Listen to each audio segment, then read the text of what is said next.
मेरे सभी सम्मानित मदरसा आधुनिकरण शिक्षक साथियों को मेरा नमस्कार।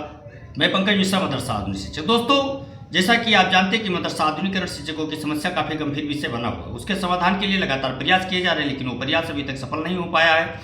दोस्तों, आप एक चीज़ और जानते हैं कि इस समय मदरसों को लेकर के एटीएस की जाँच चल रही है और एटीएस की जाँच लगभग ये मान करके चलिए कि ये लास्ट स्टेज पे चल रहा है। रोज नए नए खुलासे हो रहे हैं। लोग सुप्रीम कोर्ट और हाई कोर्ट भाग रहे हैं जांच को रुकवाने के लिए। कोई कुछ कर रहा है, कोई कुछ कर रहा है, मतलब इत्यादि सारी कामें। तो दोस्तों, आपको एक चीज़ हम बताना चाहते हैं कि कोर्ट में जांच को रुकवाने के लिए जाना एक संदिग्ध गतिविधि को जन्म देता है और एक शंका पैदा करता है कि अगर इनके अंदर कोई कमी नहीं है तो ये लोग उसको रुकवाने के लिए कोर्ट का रुख क्यों करते हैं।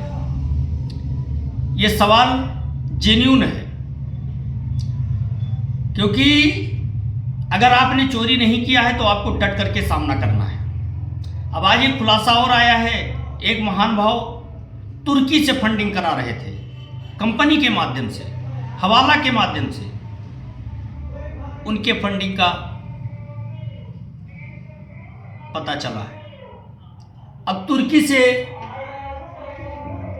पैसा मंगाओगे, पाकिस्तान से पैसा मंगाओगे, ब्रिटेन में पैसा भेजोगे, तो भैया उसकी जांच तो होगी ही होगी, क्योंकि ये देश के सुरक्षा का सवाल है। इस पर कोई हस्तक्षेप नहीं कर सकता है। मैं मानता हूं कि जांच के नाम पर एक बहाने बनाए जाते हैं। ठीक है, आपकी बात मैं भी सहमत हूं, लेकिन सरकार को इस बात को समझना चाहिए कि वही जांच हम बार बार क्यों करा रहे हैं। क्या कमी है कि हमको पता नहीं चल पाता है। ये सारी कमी अधिकारियों की है। अधिकारियों की मिली भगत से ये सारे काम हो रहे हैं और सजा हम लोगों को दी जा रही है। जिसको सजा मिलनी चाहिए थी वो रोज नए नए षड्यंत्र रच रहा है, उसको फंडिंग की जा रही है, और जो बेदाग छवि है उसको परेशान किया जा रहा है। ये सरकार की एक नीति है। इसी नीति का हम लोग विरोध कर रहे हैं। हम लोग किसी सरकार के खिलाफ नहीं है, ना किसी सरकार के सपोर्टर हैं। हमारे खिलाफ जो नीति बनी है उस नीति का हम लोग विरोध कर रहे हैं। अब उसमें चाहे किसी को अच्छा लगे, चाहे किसी को बुरा लगे। जो अच्छा होगा उसको अच्छा कहा जाएगा, जो बुरा होगा उसको बुरा कहा जाएगा। जाहिर सी बात है। तो उसमें ज़्यादा मेरे हिसाब से परेशान होने की आवश्यकता नहीं है। लोग तरह तरह के कमेंट कर रहे हैं, लेकिन एक चीज़ मैं आपको बता दूं, समय का इंतजार करिए। बहुत जल्द एक क्रांति पैदा होने वाली है दोस्त। और जल्दबाजी में लिया गया फैसला कभी कभी विनाशकारी भी साबित हो सकता है। इसलिए सभी पहलुओं को जांचा जा रहा है, परखा जा रहा है, सभी जगहों से लिंक लगाया जा रहा है। और जैसे ये सारी चीजें अपने पक्ष में आएंगी, तुरंत क्रांति की ज्वाला भभक उठेगी। इसमें कोई संदेह नहीं है मेरे भाई। और ना कोई अपने आप को कम आके, कोई कम नहीं है। सबके अंदर जज्बात हैं, सबके अंदर लड़ाई करने की क्षमता है, सबके अंदर ऊपर वाले ने वो हिम्मत दे रखा है कि अपने लिए वो लड़ सकते हैं, और वो करके दिखाना है हम लोगों को। स्कीम न चलना किसे कहते हैं मेरे दोस्त। बस 1 महीना केवल आप इसके पीछे पड़ जाएं, मात्र 1 महीना। 1 महीने में सारी चीजें क्लियर हो जाएंगी। मैं मानता हूं इस समय रमजान का महीना चल रहा है। इसमें धरना करना जोखिम हो सकता है। लोग पूरा दिन पानी तक नहीं पीते हैं तो नारा नहीं लगा सकते हैं, एक जगह पर बैठ नहीं सकते हैं। धरने पर बैठने का मतलब हुआ लोग आते जाते रहेंगे, लोग आपको पकाते रहेंगे, आपको उकसाने का प्रयास करेंगे। तो मैं नहीं चाहता हूं कि कोई जोखिम लेकर के काम किया जाए। मैं चाहता हूं कि रमजान के बाद एक विशाल जनसमूह इकट्ठा करके और संवैधानिक तरीके से एक धरने का आयोजन किया जाए। उससे पहले मेल मिलाप करने का कोशिश करते रहे, मिलने मिलाने का सिलसिला जारी रखें, लेटर देना, ज्ञापन सौंपना, मंत्री जी से मिलना, मुख्यमंत्री जी से मिलने की कोशिश करते रहना और किसी से मिलना है मिलते रहना, ये सारी चीजें चलती रहेगी। लेकिन रही बात जो धरने की, तो धरना इस समय करना बहुत जोखिम का काम है। अगर जोखिम नहीं है तो आप लोग मुझे समझाएं, सेटिस्फाइड करें इस चीज को कि इस समय धरना लगाना जोखिम नहीं हो सकता है। मैं उसके लिए भी तैयार हो गया हूं। लेकिन मुझे जहां तक दिख रहा है, जहां तक मेरी समझ है, मुझे ऐसा लगता है कि इस समय धरना करना बहुत जोखिम का काम है, नहीं होना चाहिए इस समय। बाकी जैसा आप लोग कहेंगे उसके लिए हम लोग तैयार हैं। हमारी एकता की टीम हमेशा संघर्ष करने के लिए जानी जाती है, संघर्ष करती रहेगी। हमारे प्रदेश सलाहकार इसरार अहमद इदरीसी साहब कुछ इस समय आश्वस्त चल रहे हैं।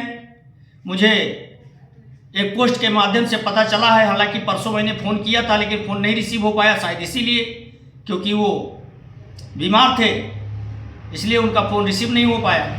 खैर उसके लिए कोई बात नहीं, आप लोग दुआ करें कि हमारे इसरार भाई जल्द से जल्द ठीक हो जाएं, ऊपर वाला उनको सेहत अता फरमाए और हम लोगों की लड़ाई को वो आगे बढ़ाएं, क्योंकि उनके रहने से हम लोगों को बड़ी मजबूती मिलती है। मार्गदर्शन करते रहते हैं वो और हमेशा शिक्षकों के लिए वो लड़ते हैं। एक जुझारू टीचर हैं, जानकार हैं, अनुभवी हैं और नेताओं से मिलने की क्षमता उनकी काफ़ी ज़्यादा है, क्योंकि उनके बोलों से, उनकी बातों से कोई भी नेता हो, कोई भी मंत्री हो प्रभावित जरूर होते हैं। आप लोगों ने प्रेस क्लब में इसकी एक बारीकी देखी होगी। खैर आप लोग दुआ करें कि हमारे इसरार अहमद साहब स्वस्थ हो जाए, ठीक हो जाए और हम लोगों के बीच में लड़ाई लड़ने के लिए तैयार है। दोस्तों आपको मैं बताना चाहता हूं कि जो स्कीम के बारे में लोग भ्रामक खबरें फैला रहे हैं कि सब कुछ खत्म हो चुका है, कुछ होने वाला नहीं है, कोई नामो निशान नहीं है, कोई कुछ नहीं है, ये है वो है, फलाना है, ढिंका है, तो मैं आपको बताना चाहता हूँ कि केंद्र सरकार ने लेटर जारी किया है, आप लोगों ने देखा है। लेकिन केंद्र सरकार ने एक चीज़ और कहा है कि राज्य सरकार चलाने के लिए स्वतंत्र है। कहा नहीं कहा है, इसको नहीं पढ़ा आप लोगों ने। हम लोग इसीलिए तो जोर दे रहे हैं राज्य सरकार के ऊपर कि राज्य सरकार इस स्कीम को चला दे तो सबसे बढ़िया रहेगा। केंद्र सरकार ने हम लोगों का फंडिंग बंद किया है, अभी भी पेंडिंग दिखा रहा है, होल्ड दिखा रहा है, क्लोज नहीं दिखा रहा है। आप देख सकते हैं केंद्र के पोर्टल पर, अभी वो पेंडिंग ही दिखा रहा है, होल्ड दिखा रहा है, न कि क्लोज दिखा रहा है। तो मेरे दोस्त बात को समझिए, इसमें राजनीतिकरण हो रहा है और राजनीतिकरण के वजह से ही हम लोग आज तक अटके हुए हैं। अब एक भाई साहब शिक्षा मित्रों को लेकर के कल टीका टिप्पणी कर रहे थे एक व्हाट्सएप ग्रुप पर। उन्होंने कहा कि जो ये पैसा इनका बढ़ा है शिक्षा मित्रों का, ये सरकार ने नहीं बढ़ाया है, कोर्ट ने दिया है। तो मेरे भाई कोर्ट ने आदेश हमारे लिए भी दे दिया है, 1 साल से ऊपर हो गया। यही फरवरी माह में रिव्यू डाला गया था, याद है आपको? यही हुआ था कि फरवरी तक क्लियर हो जाएगा, मार्च में हम लोगों का पैसा आ जाएगा। आ पाया? जब तक सरकार नहीं संज्ञान लेगी तब तक ऐसे कई उदाहरण आपको हम बता दें। आप देहरादून हाई कोर्ट का ले लीजिए, कई आदेश आए हैं उत्तराखंड के, अभी तक सफलता नहीं मिल पाई, उन लोगों को पैसा नहीं दिया जा रहा है। कोर्ट ऑफ कंडक्ट किया गया, उसमें भी उन लोगों को सफलता मिली, फटकार लगाया कोर्ट ने, लेकिन सरकार सुनने को तैयार नहीं। तो जब तक सरकार इंटरेस्टेड नहीं होगी मेरे भाई, हाँ मैं मानता हूं कि कोर्ट के आदेश को मानना इनकी मजबूरी है, लेकिन अभी इनके पास विकल्प है। अभी ये सुप्रीम कोर्ट भी जा सकते हैं। अभी तो इन्होंने केवल पुनर्विचार याचिका डाला है मेरे भाई, अभी इनके पास डबल बेंच भी है, सुप्रीम कोर्ट का ऑफर इनके पास है। अगर सरकार चाहेगी तो कोर्ट का फैसला आने से पहले दे सकती है। इसीलिए सरकार के ऊपर दबाव बनाया जा रहा है, सरकार के ऊपर जोर दिया जा रहा है। और इस समय केंद्र सरकार और राज्य सरकार के बीच में कुछ मतभेद है, उसका फायदा लेने का समय हम लोगों का है। हम इसीलिए ज्यादा छटपटाए रहे हैं कि इस समय जो मतभेद है उस मतभेद का फायदा लेना चाहिए हम लोगों को, क्योंकि इस समय योगी सरकार एक्शन मोड में है मेरे दोस्त। सभी विभागों का काम हो रहे हैं, एक एक करके सबका हो रहा है, हमारा नहीं हो पा रहा है। हमारा न होने का एक सबसे मेन कारण है हमारी निष्क्रियता। इस चीज को हम समझने के लिए तैयार नहीं है मेरे दोस्त, लेकिन हमारे कुछ शिक्षक साथी समझने लगे हैं, तैयारी करने लगे हैं, एक दूसरे से संपर्क करने लगे हैं, एक दूसरे को जगाने में लगे हुए हैं। हम फिर कहना चाहेंगे कि हमारे जितने भी शिक्षक साथी हैं, जो भी इंस्टाग्राम, फेसबुक या यूट्यूब पर वीडियो बनाते हैं, पोस्ट डालते हैं, देखते हैं, उनसे मैं एक निवेदन करना चाहूंगा कि प्रत्येक दिन एक वीडियो मदरसा आधुनिकीकरण शिक्षकों के पक्ष में आवाज उठा करके डालें, रोज डालें, ग्रुपों पर शेयर करें। हम लोग देखेंगे, दूसरे के ऊपर शेयर करेंगे और बताएंगे कि इस विचार को समझा जाए और इस पर फैसला लेने का समय है मेरे दोस्त। तो इससे कनेक्टिविटी जुड़ती है, कनेक्शन बढ़ता है, एक दूसरे का विचार विमर्श एक दूसरे तक पहुंचता है। इससे क्या होता है कि रास्ता आसान हो जाता है। एक आदमी के सोचने से, 10 आदमी के सोचने से और 20 आदमी की मीटिंग से एक निर्णय लिया जाएगा, बहुत मजबूत निर्णय होगा मेरे दोस्त। बाकी तो अकेला इंसान जो भी करता है वो ये जानता है कि मैं ठीक ही कर रहा हूं, गलत कर ही नहीं रहा हूं। ये तो बाद में उसका आकलन चलता है कि हाँ आपने गलत किया था भैया, लेकिन पहले वो बताते नहीं है, बाद में छोड़ते नहीं है, पंकज मिश्रा को गाली देने का अवसर ढूंढते रहते हैं। बताओ हैं? लेकिन आप परेशान ना हो मेरे दोस्त, ये बंदा आपके लिए हाजिर है। मुस्कुराते रहिए, हंसते रहिए और विरोधियों को बताइए कि एक दिन हम कामयाब जरूर होंगे। कामयाबी मिलेगी मेरे दोस्त, हमको बकाया भी मिलेगा, हमारी स्कीम भी चलेगी। थोड़ी रुकावट है, उस रुकावट को हम पार करने का प्रयास करेंगे तो रुकावट भी दूर हो जाएगी, हम उस पार निकल जाएंगे और जो हम चाहते हैं वो हमारा हो जाएगा।